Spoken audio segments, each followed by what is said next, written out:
नका. ऐका, जेथ संसार चित्र उमटे तेथे मनुरूपी पट फाटे, सरोवराटे मग प्रतिमा नाही. असे एकापेक्षा एकापेक्षा त्याच्यामध्ये आमच्या आजच्या अभंगामध्ये तुकाराम महाराज म्हणतात, मी अणुपेक्षा अणु. आता अणु किती लहान असतो माहिती आहे का? बाकीचं काही तर लहान सांगत नाही मी, पण त्या घरात कौलारू घर असेल आणि त्या कौलारू घराला जर छिद्र असेल आणि त्या छिद्रातून जर सूर्यकिरण घरात पडलं असेल तर त्या सूर्यकिरणाच्या मध्ये आपल्याला काय दिसतात? काय दिसतात? अणु नाही, कणू. त्याला कण म्हणतात, कण. बर का? ते कणू, ते कणू किती बारीक राहतात?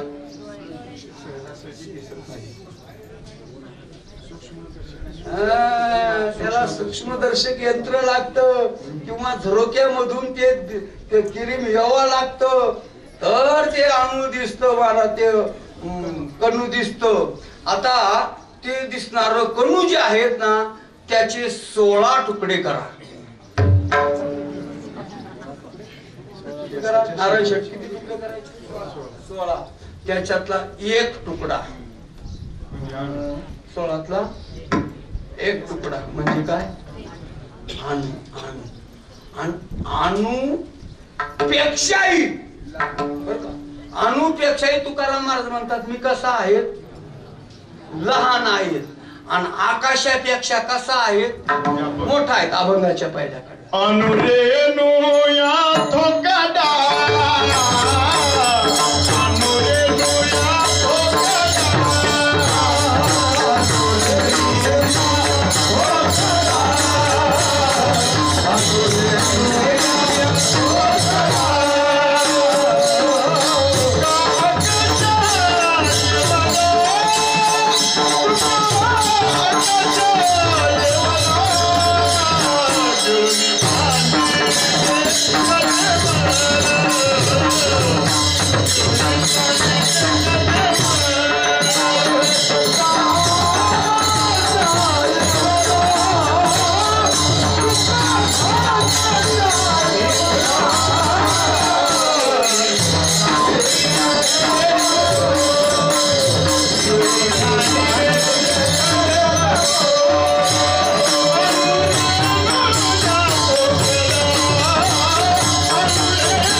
प्रवेश. आता ऐका, लक्ष करू, पुढे ऐका. अणुरेणू या थोकडा, अणुपेक्षा लहान आणि आकाशापेक्षा मोठा असं महाराजांचं म्हणणं आहे. त्याच्यावर 2 शंका फार महत्वाच्या आहेत. 2 शंका घ्यायच्या.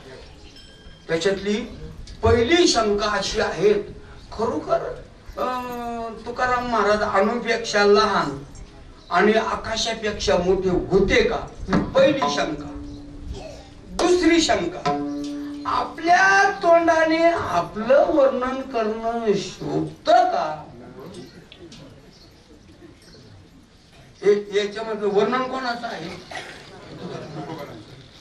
आणि अभंग कोणाचा आहे? तुकोबारायांचा. तसं तर आपलं शास्त्र सांगतं, स्वकीर्ती कानी.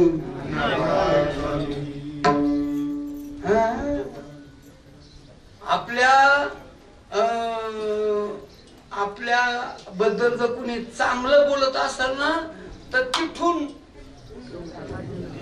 नुसतं पळायचं नाही, चिंगाट पळून जायचं. म्हणजे हळूहळू नाही पळायचं, ऐकत ऐकत. आपला जय जयकार कधी ऐकायचा नाही. आता काही काही महाराज जय जयकार करून घेतात, तो प्रश्न वेगळा आहे बर का. पण त्यांना माहिती नाही, त्याच्यामुळं त्यांचंच आयुष्य कमी होतंय. हे त्यांच्या ध्यानातच नाही. महाराज जाऊ दे, आपल्याला काय करायचं, कोणाचं आपलं आपलं बघायचं. तेव्हा या दोन शंका आहेत महत्वाच्या. तुकाराम महाराज भगवंताची बरोबरी करतात.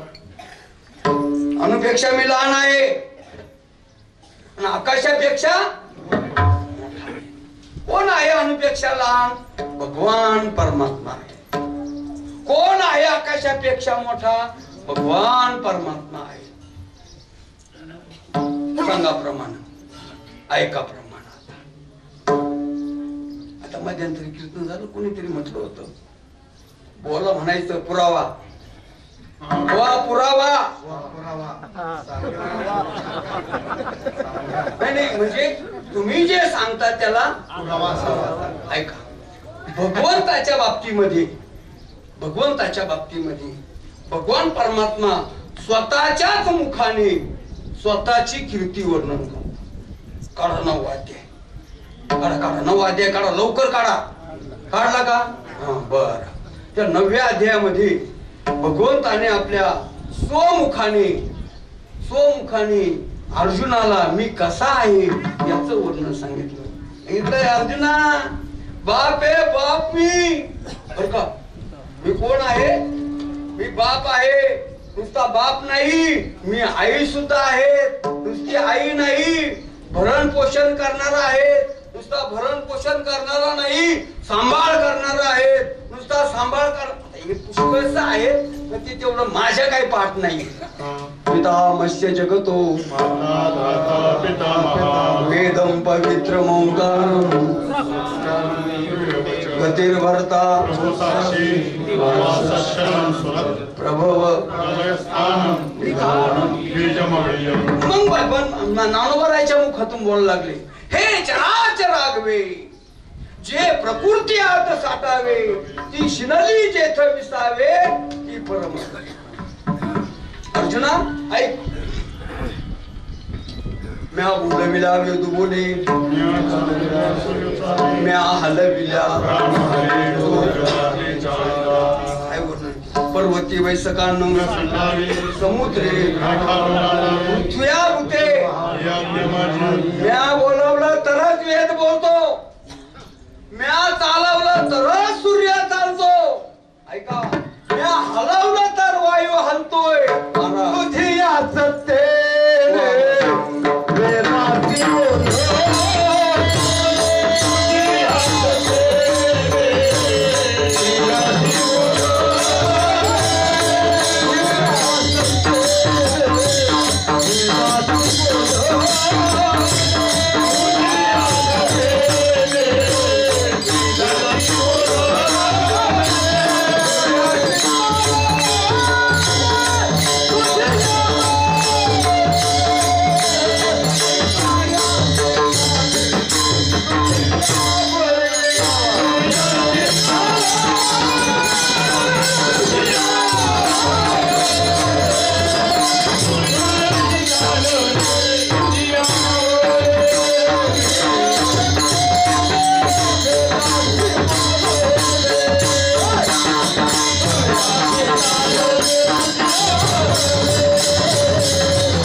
तुझ्या सत्तेने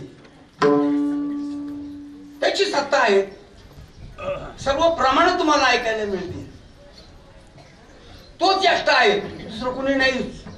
एक एकटाची असूनी विश्व विश्वाकार होऊन या, किंवा एखाद्यानं कंठेवीची म्हणून याने केली.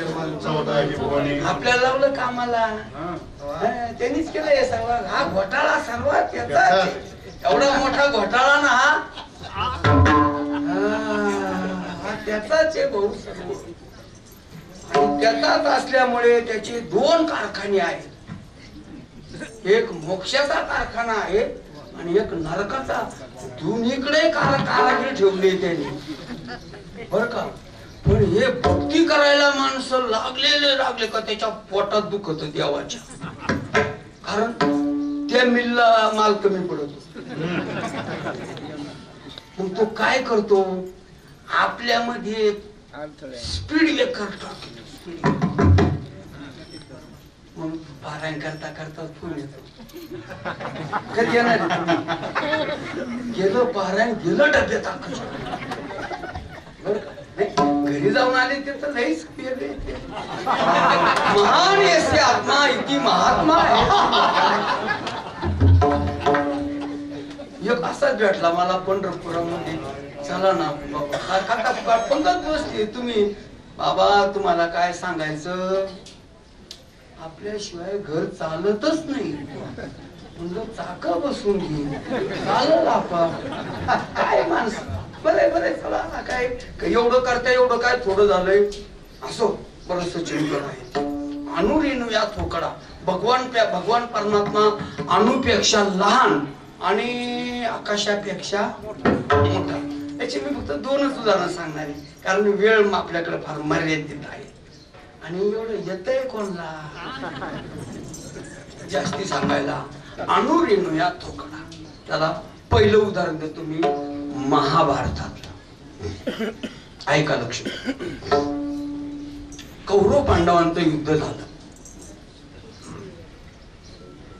दुर्योधन धारातीर्थी पडला. शेवटच्या घाटकम शेवटच्या आणि तिथं 2 मामा भाषे आली. एक मामा आणि एक भाचा. मामाचं नाव कृपाचार्य, भाच्याचं नाव अश्वत्थामा. पाहिलं त्या भीमाची गदा मांडीवर बसलेली. मांडीवर बसली महाराज. त्याला दुसरीकडे लागतच नव्हतं. असे दुर्योधनेनं काही त्यांची मांडीच फोडावा लागत. दुसरीकडे लागतच नाही त्यांना. म्हणजे दुर्योधनाबद्दल दुर्योधन. कारण त्यांचं धन इकडे येतच नाही कधी. कारण त्याला दूची 12 खडी लागेल. दुर्योधन जाऊ द्या. तेव्हा मांडी फोडलेली पाहिली. शेवटचे डोळे पांढरे होत चालले. आणि अश्वत्थामा गेला. त्याला रडायला लागला, मित्रा अरे तुझी अशी अवस्था. अरे अरे अरे अरे. त्या अश्वत्थाम्याला पाहिलं, डोळ्यात पाणी आलं दुर्योधनाच्या. दुर्योधना तुझ्या डोळ्यात पाणी. अख्खं राज्य गेलं म्हणून. जाऊ दे राज्य जाऊ दे म्हटलं. म्हणजे राज्य जाऊ दे म्हणजे आपलं होतच कुठं ते. आपण हिसकावेल होत. आपलं असत तर गेलंच नसतं. आपलं कधी जात नाही. ते तुमचे तुम्ही भंडारा डोंगराव ऐकून राहिले की वताना होईल तेवढं दुसऱ्याकडं नांगर जाऊ देऊ नका.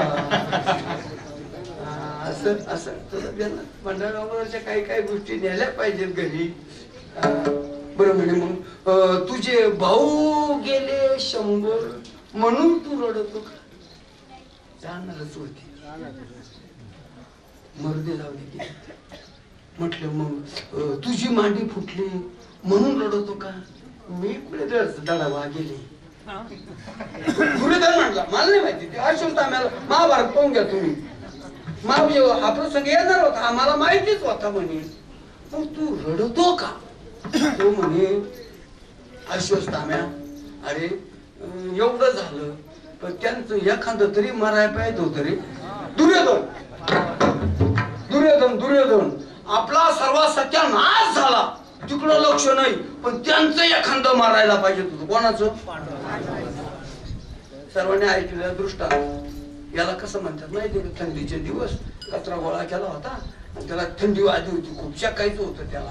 आणि त्याने अशी जपून एकच काडी होती. अशी जपून धरली अशी बरं का. त्याला दाढी होती दाढी आणि ती दाढीला ती काडी लागली. आणि दाढी भरा भरा भरा भरा पेटायला लागली. तेवढ्यात समोरून एक येतो आता, त्याने दुसऱ्या कोण बिडी घेतली होती. आता आपल्या सप्त्यात नाही बिडी वाढणार, तांबू खाणार नाही, ती गोष्ट निराळी बरं का.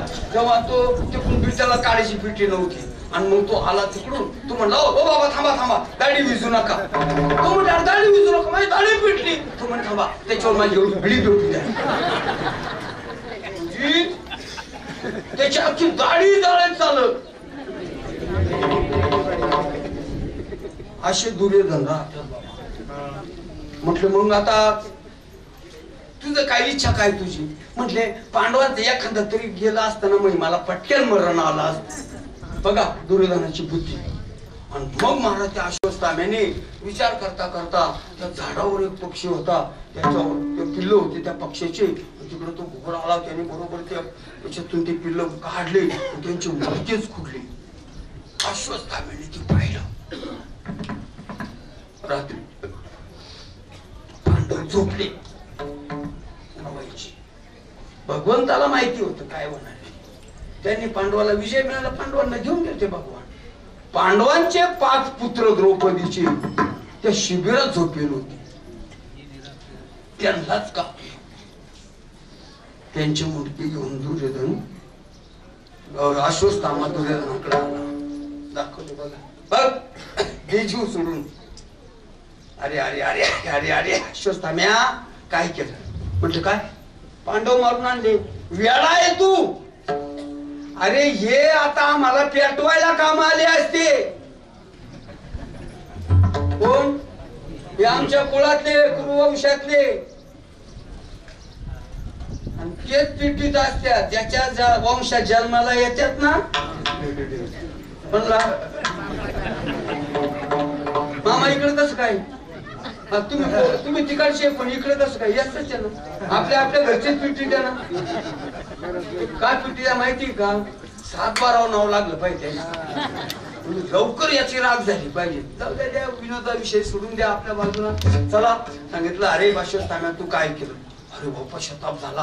आणि मग काय केलं महाराज? त्या अश्वत्थाम्याने ब्रह्मास्त्राची योजना केली. मला भगवान अणुपेक्षा लहान हे सांगायचे.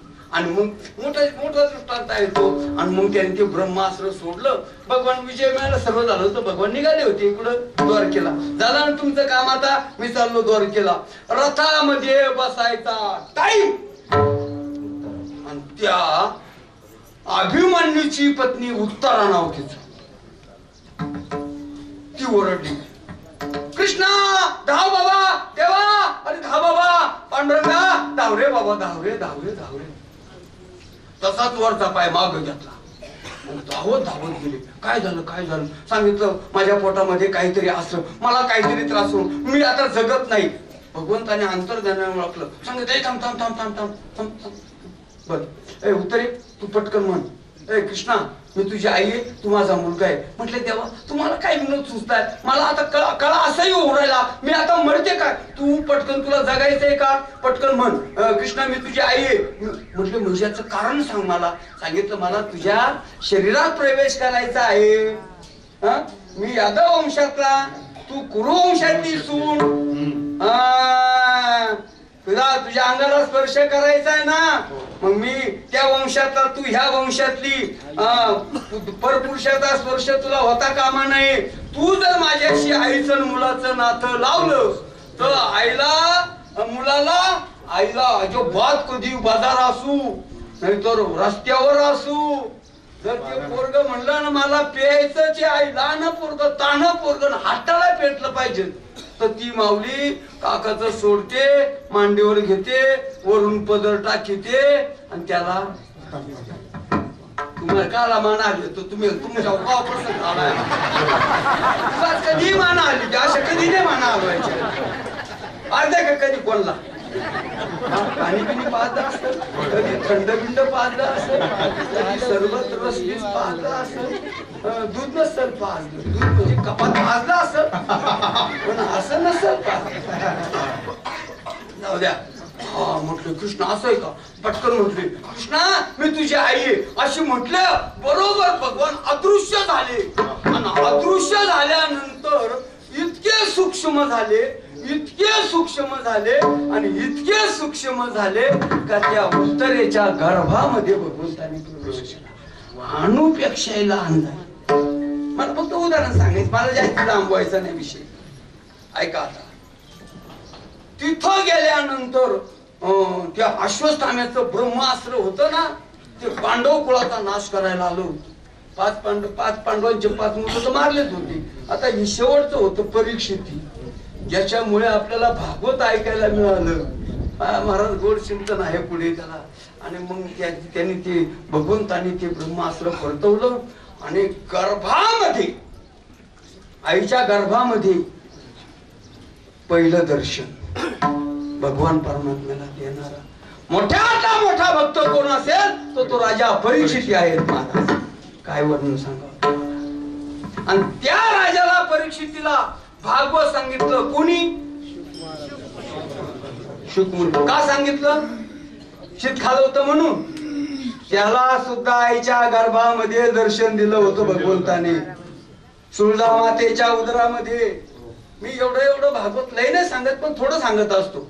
एवढं सांगत असतो म्हणजे भागवत ऐकणारालाही भगवंताचं आईच्या उदरातच दर्शन, आणि भागवत सांगणाऱ्या शुक मुनीला सुद्धा सुळजा मातेच्या उदरामध्येच दर्शन दिलं. महाराज केवढे महान भगवंत. जर आपला महत्वाचा मुद्दा याच्यामध्ये राहिला, भगवान अणुपेक्षाही लहान झाले. एक मुद्दा, अनुरणीया थोकडा आणि तुका आकाशा एवढा.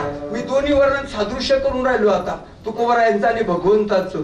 आता भगवान परमात्मा आकाशापेक्षा मोठा कसा आहे एक सांगतो तुम्हाला. त्याचं नावच मोठं आहे पहिलं.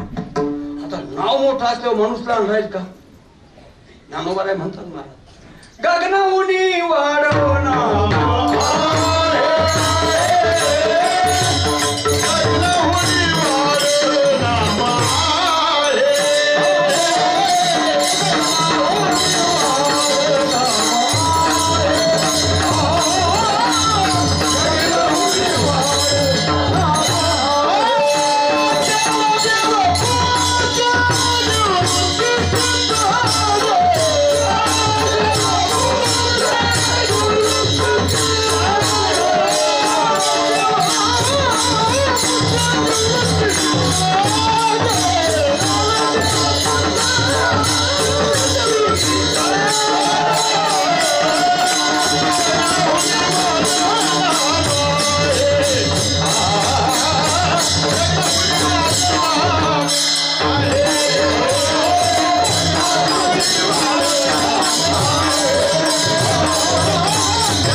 एकाने असा अर्थ लावला, ज्ञानदेवाला पेरायला जायचं होतं, चाड सापडत नव्हतं. ज्ञानदेव कुशे चाड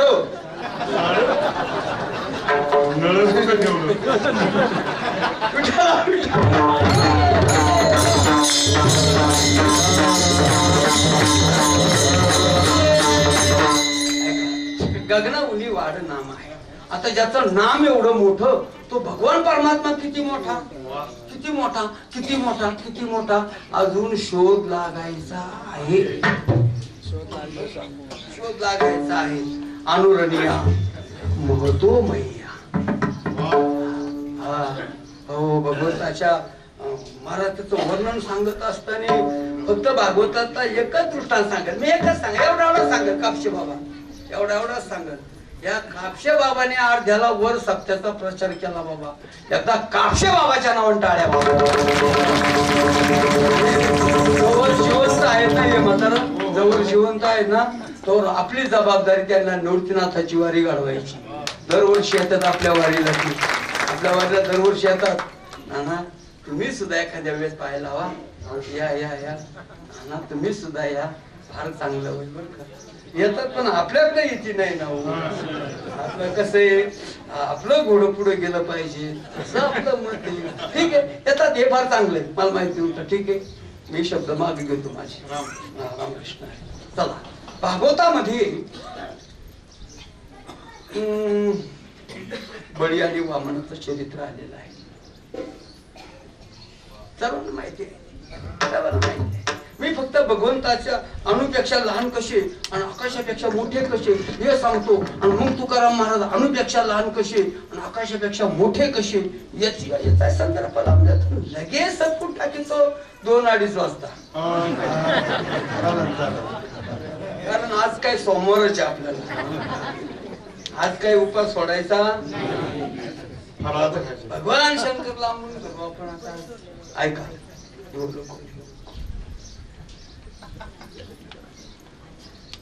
बटू वामन भगवान परमात्मा बळीच्या द्वारामध्ये भिक्षुक म्हणून आले. बाकी मागचं पुढचं काही सांगणार नाही.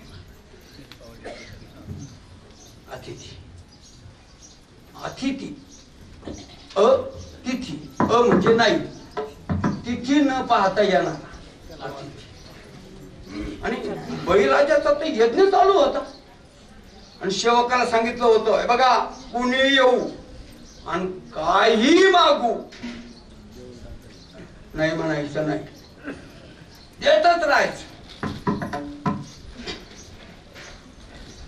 आले बाबा, त्यांना पाहिलं होती तेजपुंज मूर्ती, बालमूर्ती अशी गोड.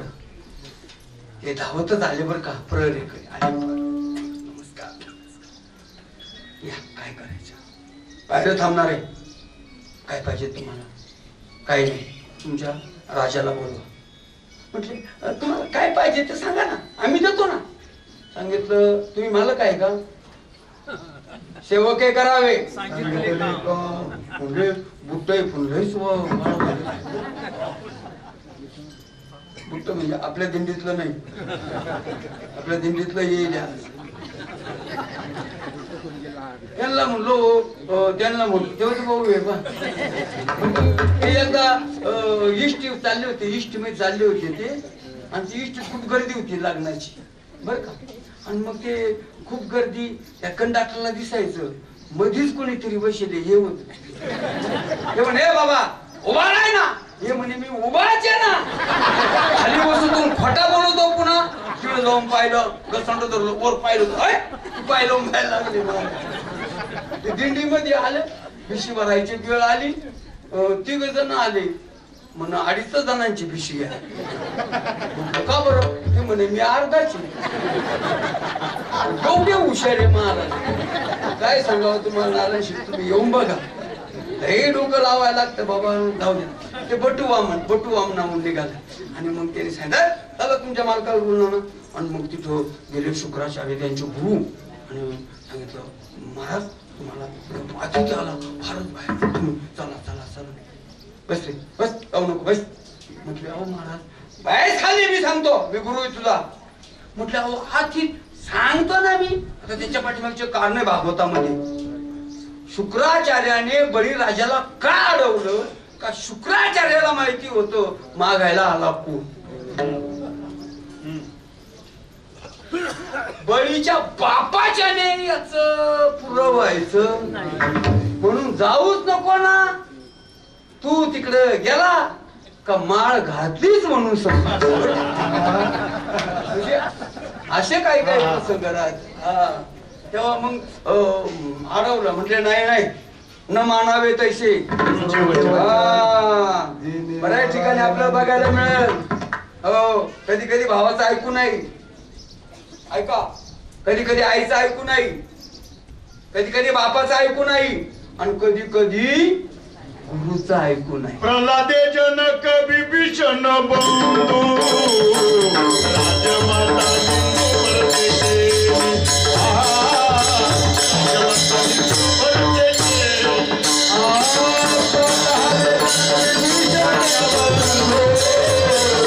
राजमाता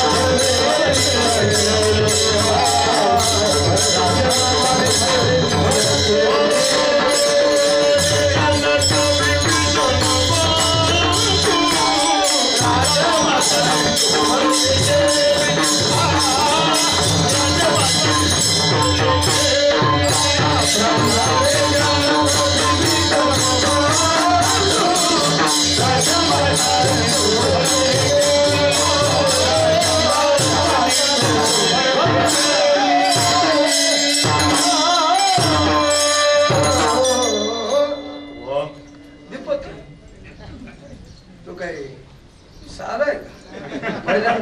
शिबिरात होता, पण नंतर बरेच गुरु बदलले माझ्यासारखे. ते राहिलंच का हो खरंच आपलं? सांगायचंच राहिलं माझं ते. तुम्हाला तुम्ही उद्या सांगाल गुरूंचं ते प्रल्हादाच्या ते गुरुगुण विषय निघाला. आम्हाला खरोखर रामकृष्ण बोलला वितकर, मी आणि शंकरनाना कांडेकर, आम्हाला खरोखर सोपान काका देवकरांची माळ, तुकाराम महाराजांचे वंशज देवगडावरचे त्यांची माळ. आणि आपल्या सर्व संप्रदायामध्ये दोनच फड आहे, बाकीची फडफड आहे बर का. दोन फड आहे, एक देवकर आणि एक वास्कर. देवकर हा मांस वंश आणि वास्कर हा विद्यावंश. काही विद्यावंशाचे अनुग्रहित आहेत, काही मांस वंशाचे आहेत. देवकराच्या फडावरचे वारकरी हे मांस वंशाचे अधिकारी आहेत आणि वास्करांच्या फडावरले अधिकारी जे आहेत, साधक जे आहेत, विद्यावंशाचे. मोठं चिंतन आहे बोलते, मला काही सांगायचं नाही.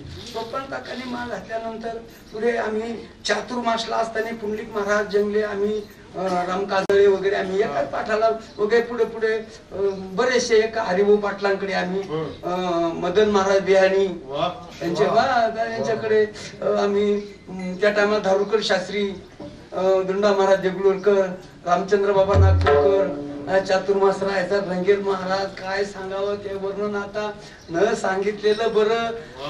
झाकली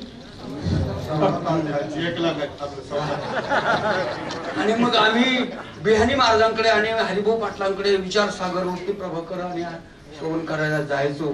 आणि तो क्लास आटोपला का आमचे रात्रीचे कीर्तनकार हरिभक्त पुंडलिक महाराज जंगले गुरुवर्य हे संगीताचा क्लास घ्यायचे.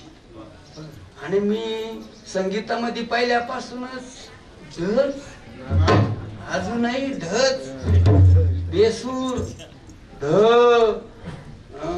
डवरे गुरुजी म्हणायचे आसूर बरा पण बेसूर नको.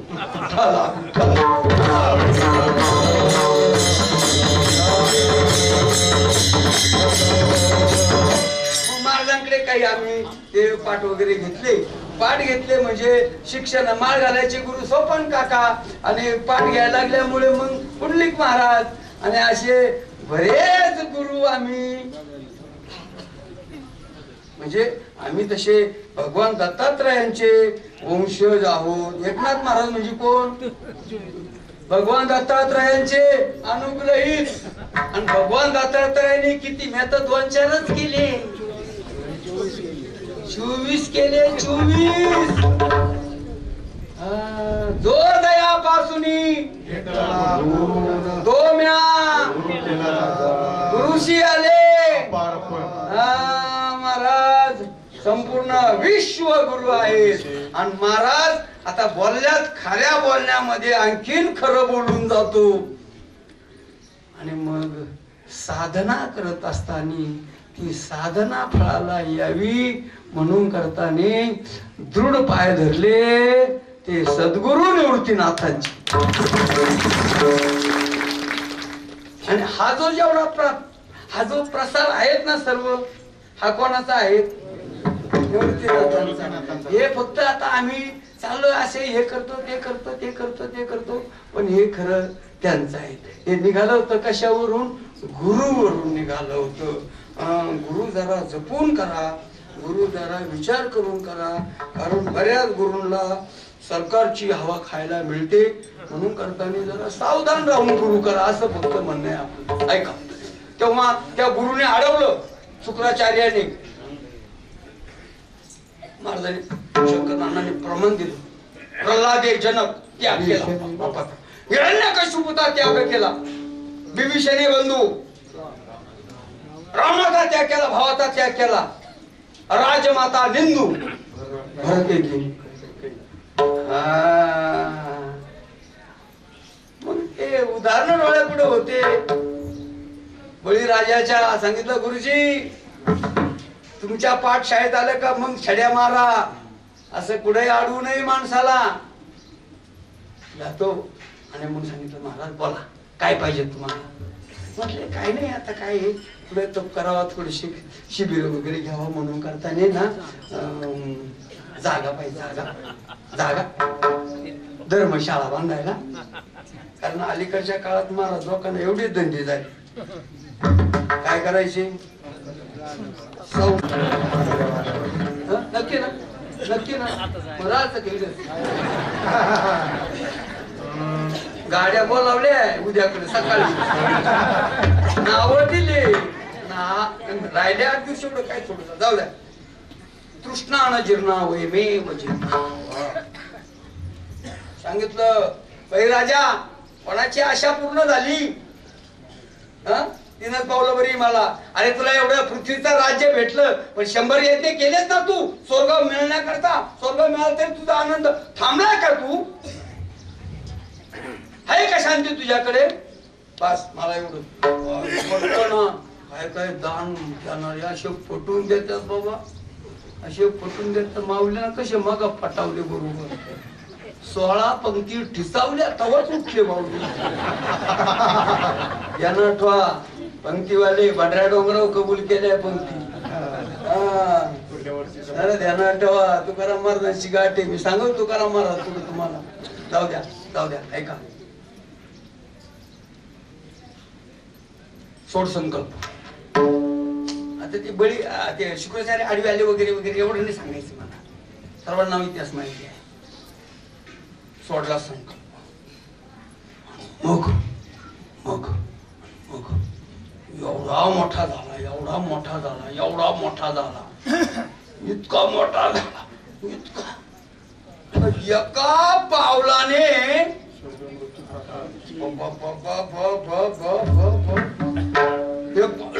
एकवी स्वर्गाच्या वरती.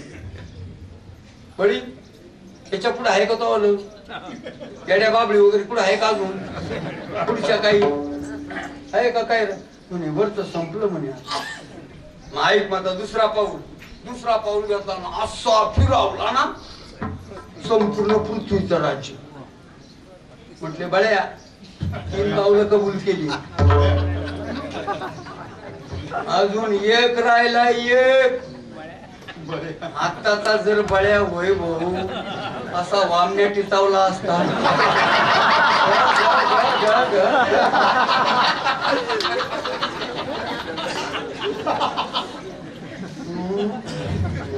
मागाच्या टायमाला केवढा होता, याच्या टायमाला केवढा झाला. अरे वामण्या भेटतोच पहा तुम्ही. आता बळी राजा होता तो, बळी सर्वस्व उदार. ऐका पुढचं नको आपल्याला, ऐका. बळी म्हटला देवा असू द्या, गव्या स्वर्गाचे जाऊ द्या राज्य, हे राज्य जाऊ द्या. हा देह तुम्ही दिलेला आहे, हा माझा आहे. मी तुमच्या पुढे नतमस्तक होतो. ठेवा माझ्याकडे तो पाय. आता एवढा पाय तर मागे घ्यावा का नाही कमी. तो लय पुढे जाईल आणि दिला पाय ना वरून. नुसता दिला नाही, दाबला. नुसता दाबला नाही, रसा तळा नेला बळी पाताळी स्वामी माझा. पुढच्या लय मोठमोठ्या कथा आहे. आपल्याला वेळ संपलाय माझा. आता पुढच्या कथा सांगणार नाही मी, फक्त अनुरणीय चुकला. आता भगवान परमात्मा अणुपेक्षाही लहान आणि आकाशापेक्षाही महान. तसे तुकाराम महाराज अणुपेक्षाही लहान, अणुपेक्षाही लहान, नीट ऐका, आणि आकाशापेक्षाही मोठे. एकदा विठोबा रुक्माई भजन करा. 8:30 वाजले. 6:30ला कीर्तन सुरू झालं. 8:30ला संपवायलाच पाहिजेत होतं आणि संपवणारच आहे. कारण सोमवार मलाही आहे, तुम्हालाही आहे, स्वतःला आहे. लांबून लांबून लोक आलेले आहेत, त्यांचे सत्कार वगैरे आहेत. बघू हरेंगे तो फिर लढेंगे. ऐका, पिळवणी सांडिले कलीवर भव भ्रमाचा आकार. सांडिली त्रिपुटी दीपवदळाला घाटी. तुका म्हणे आता याचा फक्त गोस्वारा सांगून देणार शेवटला. शेवट संपला. विठोबा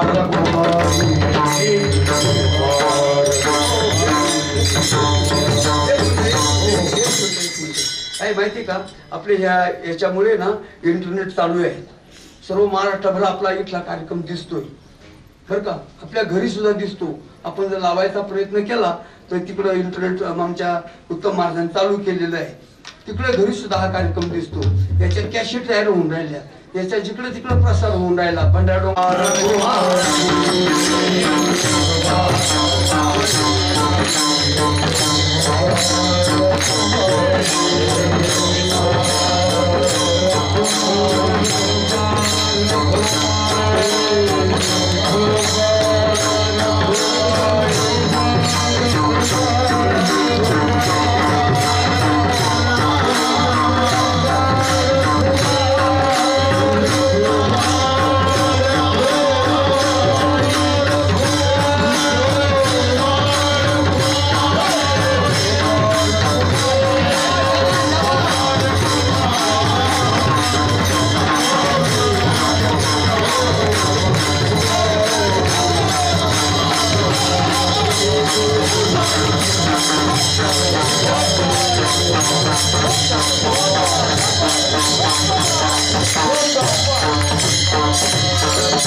आजचा शेवटचा दिवस येऊन गेले बर का. मोठमोठे एकाउनी मग ते मोठमोठेच आहेत ना बाबा.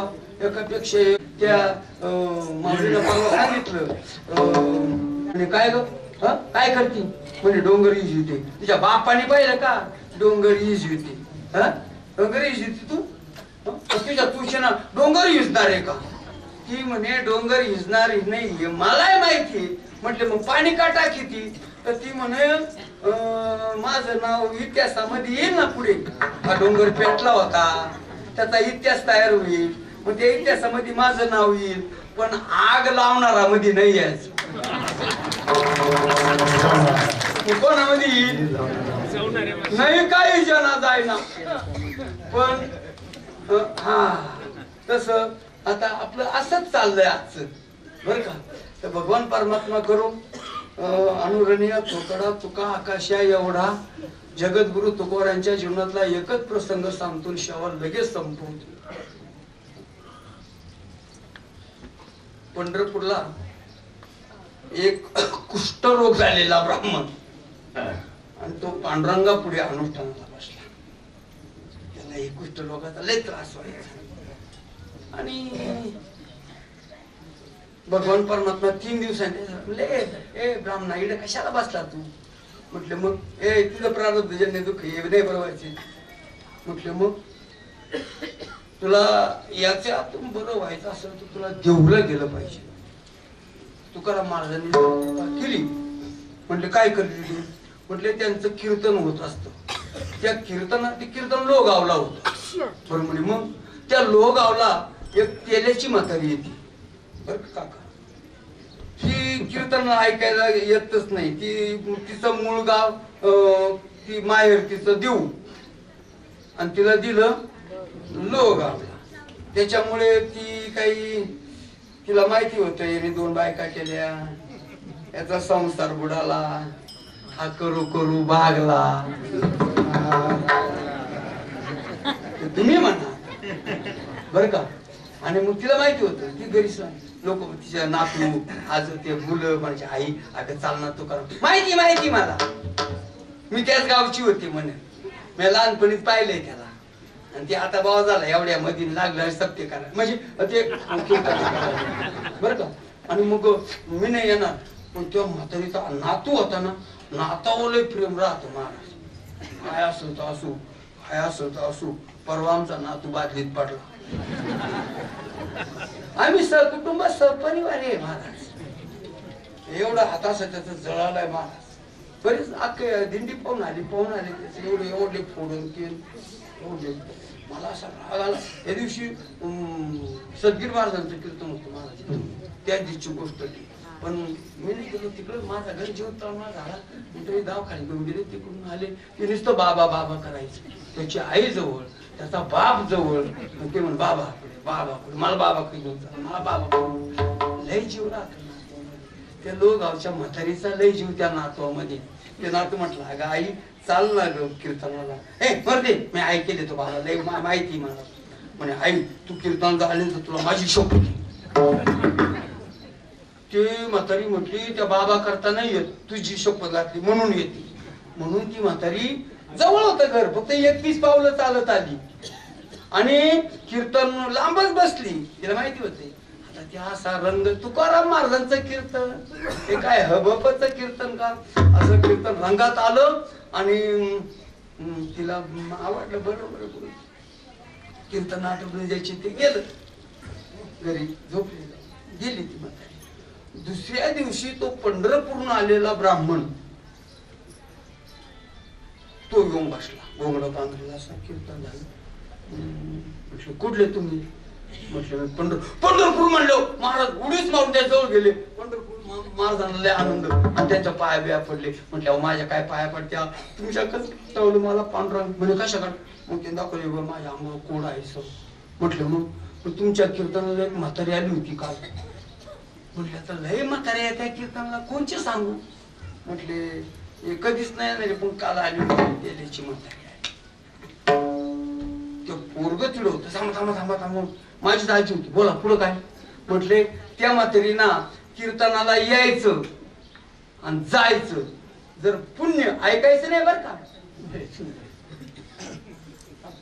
ऐकायचं नाही फक्त अपडाऊनच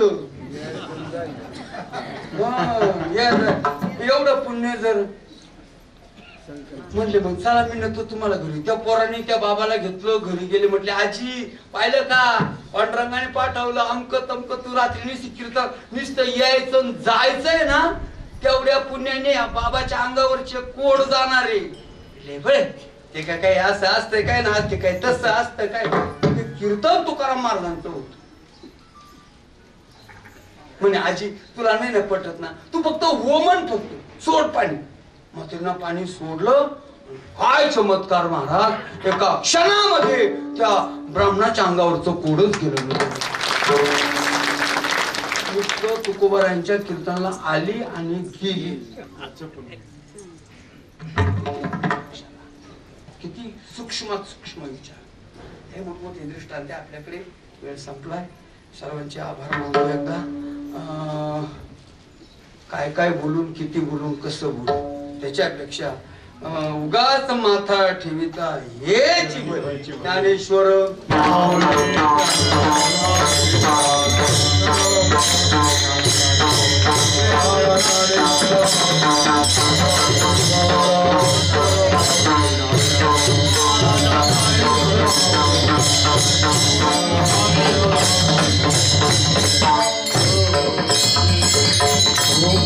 मध्ये आता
आणि हा आनंद तुमच्या अंतःकरणामध्ये इतका द्विगुणित झाला असेल, तुम्हाला उद्या घरी करमणार नाही, कुणालाही करमणार नाही. पण आजपर्यंत या डोंगरावर आलेला सगळ्यात श्रेष्ठ, ज्येष्ठ, स्वच्छ आणि चारित्र्य संपन्न, संस्कार संपन्न सोहळा हा निवृत्तीनाथ संस्थानचा नाशिककरांचा सोहळा. म्हणून तुम्ही गेल्यानंतर जगद्गुरु तुकोबराय सोहळा, कीर्तन महोत्सव, जगद्गुरु तुकोबरायची कथा आणि ज्या ठिकाणी गाथा ग्रंथ निर्माण झाला तिथे आपण आनंद सेवन. पक्षी अनेक बघितले असतील पक्षी, पण सगळ्या पक्षामध्ये राजहंस दुर्मिळ असतो, तसे तुम्ही राजहंस आहेस.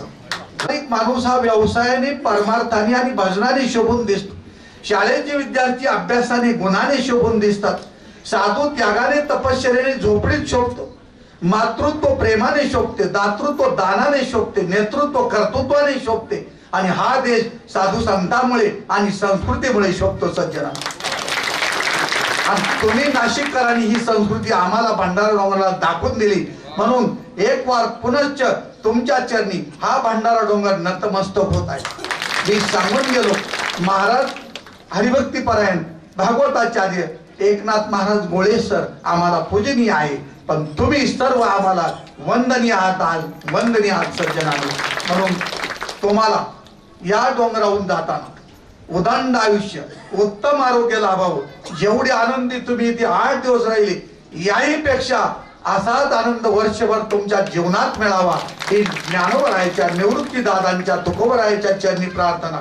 उद्या सगळ्या तरी पण मी संत दर्शनी हा लाभ पद्मनाभ जोडीला. आज ही कृपा जर असेल तर महाराज तुम्हाला सांगू, हे आपल्या पूर्वजांची कृपा आहे. आताच्या बॅलन्स आणि परमार्थिक बॅलन्स याच्यामध्ये मोठी तफावत आहे. आता लोक बॅलन्स कुठला ठेवतात? बँकेतला ठेवतात. आणि पूर्वीची लोक पारमार्थिक बॅलन्स म्हणजे आपल्या मुलाला जन्म दिल्यावर त्याचं नाव काय ठेवायचं, हा पारमार्थिक बॅलन्स. एकनाथ महाराजांच्या त्यांच्या वडिलांनी त्यांचं नाव एकनाथ ठेवलं की आपल्या तोंडामध्ये सतत देवाचं नाव राहावं. ह्यासाठी परमार्थ हा जो बॅलन्स आहे, हा बॅलन्स हा कुठेतरी आपल्याला बॅलन्स आता आपल्याला दिसतोय, त्याचं व्याज घेतोय आपण. आता हे आज जो सप्ताह जो करतोय ना आपण महाराज, त्याचा आज आपण हे व्याज घेतो आहे. आणि आमच्या कराळे कुटुंबातला असं नाही, आजोबांच्या पासून, आजोबां त्यांच्या पिढीपासून सगळे